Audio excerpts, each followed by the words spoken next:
देखिए, आप जानते हैं कड़ी सजा क्या मिली है उन्हें। जो रिस्पॉन्सिबल था, जो वहाँ का प्रिंसिपल था, जिसने इसमें अशब्द बयान उसने किया है, उनको क्या हुआ? ट्रांसफ़र किया। ट्रांसफ़र की मांग नहीं है, उनकी टर्मिनेशन की मांग है। और जिसको क्रिमिनल को पकड़े हैं, उसको हमें चाहिए कि उसे डेथ सेंटेंस मिले। और सेंट्रल प्रोटेक्शन एक्ट जो है, वो हम चाहते हैं कि लागू हो। और हम जिस तरह आप कह रहे हैं कि हम जस्टिस की मांग कर रहे हैं और ओपीडी नहीं कर रहे हैं, तो आपको एक चीज़ बता दें कि इमरजेंसी और ट्रॉमा सेवाएं हैं, ओपीडी इलेक्टिव चीज़ें हैं। आप आज नहीं तो कल दिखा सकते हैं। इमरजेंसी हमने बंद नहीं किया, ना कभी करेंगे। और आपको एक चीज़ और बता दूं, जस्टिस की जो आपने बात किया है कि 24/7 डेली 24 घंटा हम अपनी ड्यूटी यहाँ पर दे रहे हैं। ठीक है, हम ये नहीं कह रहे कि हमसे ज़बरदस्ती ड्यूटी क्यों एक्स्ट्रा, हम एक्स्ट्रा ड्यूटी करने को भी तैयार है, लेकिन ये हमारे प्रोटेक्शन की बात है, हमारे सर्वाइवल की बात है। इसलिए ये दिन हमने अपने आप को दिया जस्टिस के लिए। ये एक जस्टिस हम चाहते हैं। ऐसा नहीं है कि हम पेशेंट को ट्रीट नहीं करना चाहते, हम कभी इस पे पीछे नहीं हटे हैं। अभी भी ट्रॉमा में जाके देखो, हमारे डॉक्टर्स, हम यहाँ से डॉक्टर्स भेज रहे हैं बार बार कि जाके देखो उधर पे। इमरजेंसी कभी बंद नहीं किया, अभी बंद नहीं है। आईसीयू, ट्रॉमा, इमरजेंसी, डिलीवरी का जो इमरजेंसी वो अभी चालू है, बंद नहीं किए हैं। तो ये जस्टिस हमें चाहिए, इसलिए हमने ओपीडी सिर्फ बंद किया। नहीं तो हमारी बातें कौन सुनेगा? हम यहाँ एक जगह बैठ के बात करें तो कौन सुनेगा? अब यहाँ देखा गया कि हमारे मरीज के रिश्तेदार लड़ रहे हैं कि आप लोग ये क्यों कर रहे हैं। तो हमें भी कुछ प्रोटेक्शन चाहिए ना। हम क्या मांग कर रहे हैं? हमारी सेंट्रल प्रोटेक्शन एक्ट जो है वो हमको सरकार दे दे, ताकि हम भी काम करें तो बचाव के उस पर काम करें कि हमारा कोई है हिफाजत करने वाला।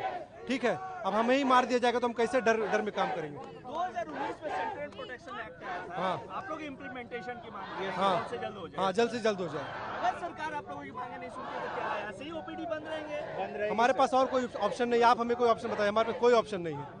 इमरजेंसी हम कभी बंद नहीं करेंगे, लेकिन हमें हमारी जो डिमांड्स है, इलेक्टिव ओपीडीज वगैरह, इलेक्टिव ओपीडीज जो है वो हम नहीं करेंगे। और इलेक्टिव ओटीज, इमरजेंसी ऑपरेशन करेंगे, इमरजेंसी पेशेंट को देखेंगे, आईसीयू में देखेंगे, इमरजेंसी डिलीवरीज देखेंगे, इलेक्टिव चीजेस नहीं करेंगे। ये हमारी सिंपल सी, हम रिक्वेस्ट नहीं करना, हम किसी को, हमारा इतना नोबल प्रोसेस, हम गलत बात नहीं कर सकते किसी को, लेकिन हमारी ये रिक्वेस्ट है सरकार से कि हमारी मांगे पूरी कर लो। हम अपनी सुरक्षा मांग रहे हैं, तो इसको ये नहीं कि बहुत बड़ी चीज़ कुछ मांग लिया हमने, सुरक्षा ही मांग रहे हैं ना। ये तो सबका अधिकार है ना, तो हमारा क्यों नहीं है? वर्क प्लेस पे नाम क्या हुआ? डॉक्टर अब्दुल वकील खान। 4 डिमांड्स है आप लोगों की, 4 में से एक के तो गवर्नमेंट कह रही है कि हमें सजा देंगे आरोपी। सर आप अगर देखेंगे ये 8 अगस्त को हुआ सर, आज 13 अगस्त हो गया। ये आपको ही पता है कि 5-6 दिनों में गवर्नमेंट कुछ नहीं की है सर अभी तक। अगर वो करते तो हमें यहाँ बैठने की ज़रूरत नहीं पड़ती sir. As a noble professionalist हम अपने ड्यूटी पे होते सर, और अभी भी हम 24 आवर अपना ड्यूटी करके यहाँ खड़े हैं। हमारे जूनियर ड्यूटी कर रहे हैं कि हमारे लोग जो इमरजेंसी सर्विसेज हैं उनको परेशानी ना हो। जो दूर दूर से आते हैं यहाँ पे मरीज, नेपाल से आते हैं, झारखंड से आते हैं, यूपी से आते हैं, उनका जो इमरजेंसी सर्विसेज है हमारे ही कलीग वो सारे देख रहे हैं, आप जाके देख सकते हैं सर वहाँ पे। बट हमें sir at least at work place हमें अगर सेफ्टी नहीं मिलेगी then how can we work? हम नहीं कर पाएंगे। एक समय था जब लड़कियों को बोला जाता था कि ये सबसे सेफ प्रोफेशन है फॉर गर्ल, लेकिन आज देखिए क्या हो रहा है।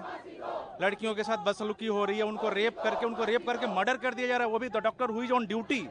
तो सर ये बिल्कुल डाइजेस्टेबल नहीं है सर, और हम लोग यही सरकार से डिमांड कर रहे हैं, सरकार इसको माने। हम लोग हैं और हम लोग अभी भी पीसफुली ही कर रहे हैं सर, कहीं कुछ नहीं हो रहा है। हम लोग पीसफुली अपने प्रोटेस्ट को, अपने बातों को रख रहे हैं। एक सिंपल डिमांड है सर। मैं डॉक्टर धीरेन्द्र कुमार हूँ, मैं सर्जन हूँ, सीनियर रेजिडेंट हूँ एम्स पटना में।